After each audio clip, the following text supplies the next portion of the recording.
เตรียมตัวกราบพระทำวัดเช้าครับ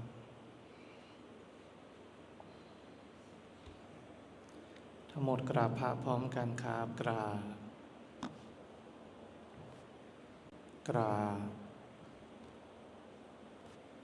กราบกราบบารมีธรรมพ่อแม่ครูบาอาจารย์ครับทั้งหมดกล่าวคำบูชาพระรัตนตรัยพร้อมกันครับอิมินาสการะพุทธังอภิปูชยามะอิมินาสการะธัมมังอภิปูชยามะอิมินาสการะสังฆังอภิปูชยามะอะระหังสัมมาสัมพุทโธภคะวาพุทธังภคะวันตังอภิวาเทมิสวากขาโตภคะวตาธัมโมธัมมังนามัสสามิสุปฏิปันโนภะคะวะโตสาวกสังโฆสังฆังนะมามิหันธัมมยังพุทธัสสะภะคะวะโตปุพพภาคณมะการังกโรมะเสนะโมตัสสะภะคะวะโตอะระหะโตสัมมาสัมพุทธัสสะนะโมตัสสะภะคะวะโตอะระหะโตสัมมาสัมพุทธัสสะนะโมตัสสะภะคะวะโตอะระหะโตสัมมาสัมพุทธัสสะพุทธังสรณังคัจฉามิธัมมังสรณังคัจฉามิสังฆังสรณังคัจฉามิทุติยมปิพุทธังสรณังคัจฉามิทุติยมปิธัมมังสรณังคัจฉามิทุติยมปิสังฆังสรณังคัจฉามิตติยมปิพุทธังสรณังคัจฉามิตติยมปิธัมมังสรณังคัจฉามิต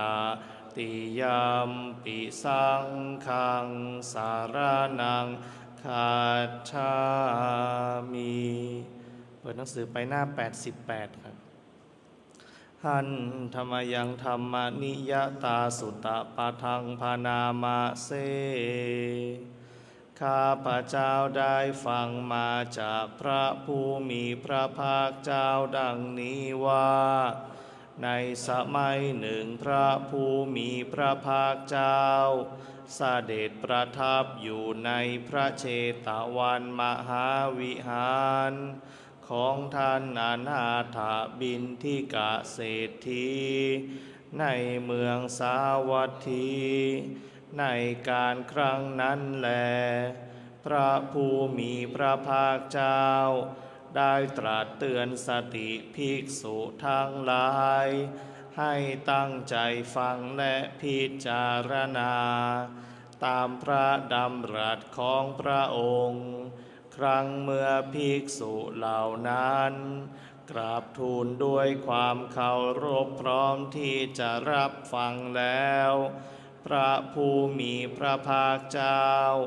ได้ตรัสอย่างนี้ว่าดูก่อนภิกษุทั้งหลายความเกิดขึ้นของพระตถาคตเจ้าทั้งหลายหรือความไม่เกิดขึ้นพระตถาคตเจ้าทั้งหลายสักแต่ว่าเป็นธาตุที่ตั้งอยู่กำหนดอยู่แล้วตามธรรมดาว่าเป็นสังขารคือรูปนามที่มีเหตุมาจากธาตุทั้งหลายประชุมกันโดยมีอวิชชาตัณหากรรมปรุงแต่งขึ้นล้วนแต่ไม่เที่ยงมีความแปรปรวนไปเป็นธรรมดาเราตถาคตรู้พร้อมเฉพาะอยู่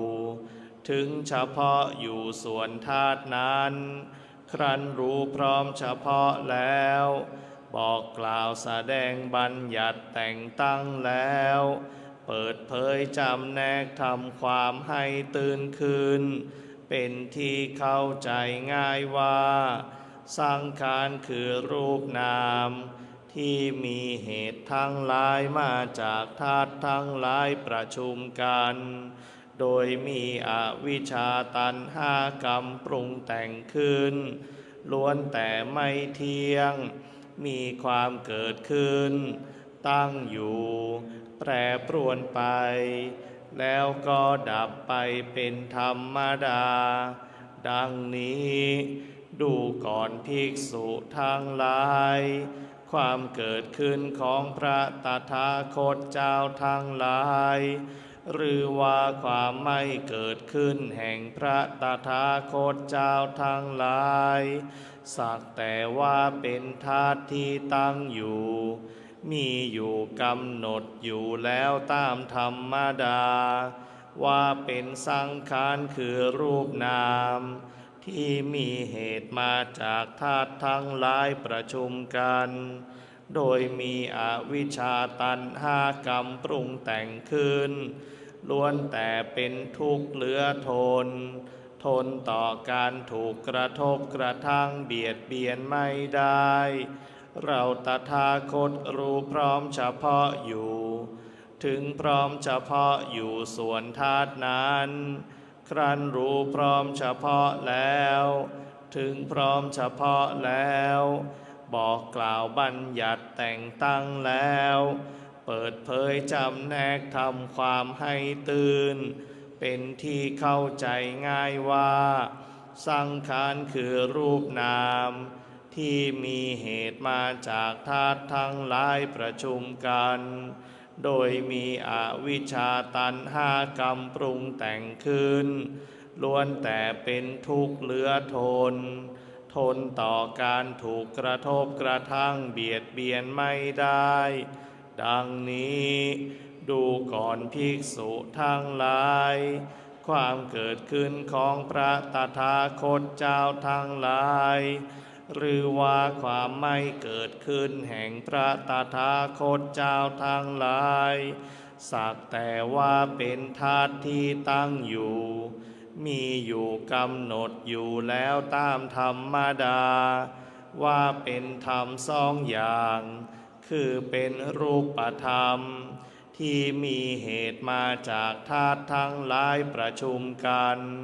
โดยมีอวิชชาตัณหากรรมปรุงแต่งขึ้นนี้อย่างหนึ่งและอีกอย่างหนึ่งคือธรรมที่ไม่ใช่รูปนามไม่มีอวิชชาตัณหากรรมปรุงแต่งขึ้นทั้งหมดล้วนแต่เป็นอนัตตามิใช่ตัวตนมิใช่ของเราไม่มีอะไรเป็นแก่นสารของเราต้องสลายไปเราตถาคตรู้พร้อมเฉพาะอยู่ถึงพร้อมเฉพาะอยู่ส่วนธาตุนั้นครั้นรู้พร้อมเฉพาะแล้วถึงพร้อมเฉพาะแล้ว บอกกล่าวแสดงบัญญัติแต่งตั้งแล้วเปิดเผยจำแนกทำความให้ตื่นเป็นที่เข้าใจง่ายว่าธรรมทั้งหลายคือรูปนามที่มีเหตุมาจากธาตุทั้งหลายประชุมกันโดยมีอวิชชาตัณหากรรมปรุงแต่งขึ้นนี้อย่างหนึ่งและอีกอย่างหนึ่งเป็นธรรมที่มิใช่รูปนามไม่มีอวิชชาตัณหากรรมปรุงแต่งขึ้นทั้งหมดล้วนแต่เป็นอนัตตามิใช่ตัวตนมิใช่ของเราไม่มีอะไรเป็นแก่นสารของเราต้องสลายไปดังนี้พระผู้มีพระภาคเจ้าได้ตรัสพระธรรมเทศนานี้จบลงแล้วภิกษุทั้งหลายเหล่านั้นก็มีใจยินดีเพลิดเพลินในพระธรรมเทศนาของพระผู้มีพระภาคเจ้าด้วยประการฉะนี้แลเมื่อใดบุคคลเห็นอยู่ด้วยปัญญาว่าสังขารทั้งหลายทั้งปวงไม่เที่ยงเมื่อนั้นเขายอมเบื่อหน่ายในทุกข์การเห็นและเบื่อหน่ายอย่างนี้เป็นทางแห่งความหมดจดเมื่อใดบุคคลเห็นอยู่ด้วยปัญญาว่าสังขารทั้งหลายทั้งปวงเป็นทุกข์เมื่อนั้นเขายอมเบื่อหน่ายในทุกข์การเห็นและเบื่อหน่ายอย่างนี้เป็นทางแห่งความหมดจดเมื่อใดบุคคลเห็นอยู่ด้วยปัญญาว่าธรรมทั้งหลายทั้งปวงเป็นอนัตตาเมื่อนั้นเขายอมเบื่อหน่ายในทุกข์การเห็นและเบื่อหน่ายอย่างนี้เป็นทางแห่งความหมดจดในบรรดามนุษย์ทั้งหลายชนผู้เข้าไปถึงฝั่งคือพระนิพพานมีประมาณน้อยมากทีเดียวส่วนหมู่สัตว์คือชนที่เหลือนอกจากนี้ย่อมแล่นเลาะไปตามชายฝั่งเกาะสักกายทิฏฐิอยู่นั่นเทียวสำหรับหมู่ชนที่มีปกติประพฤติตามธรรมที่พระตถาคตเจ้าทรงกล่าวไว้แล้วโดยชอบก็จักถึงฝั่งคือพระนิพพานล่วงพ้นวัฏฏะสงสารอันเป็นที่ตั้งแห่งมัจจุคือกิเลสมารที่บุคคลข้ามได้ยากยิ่งนั้นไปได้บัณฑิตควรจะละธรรมอันดำเสียแล้วพึงเจริญธรรมอันขาวให้มีขึ้นโดยอาศัยเอาจิตเกาะพระนิพพานแดนที่ไม่มีตัณหาออกจากตัณหาอะไรแล้วพึงละกามทั้งหลายเป็นผู้ไม่มีความกังวลยินดีในพระนิพพานอันสงัดที่ใครๆยินดีได้โดยยากนั้นบัณฑิตควรทำจิตให้ผ่องแผ้วจากกิเลสเครื่องเศร้าหมองทั้งหลายดังนี้แลสำหรับการสวดมนต์สาธยายธรรมในช่วงเช้าเอาไว้แต่เพียงเท่านี้ลำดับต่อไปเราจะได้เปลี่ยนอิริยาบถเป็นการเดินจงกรมครับ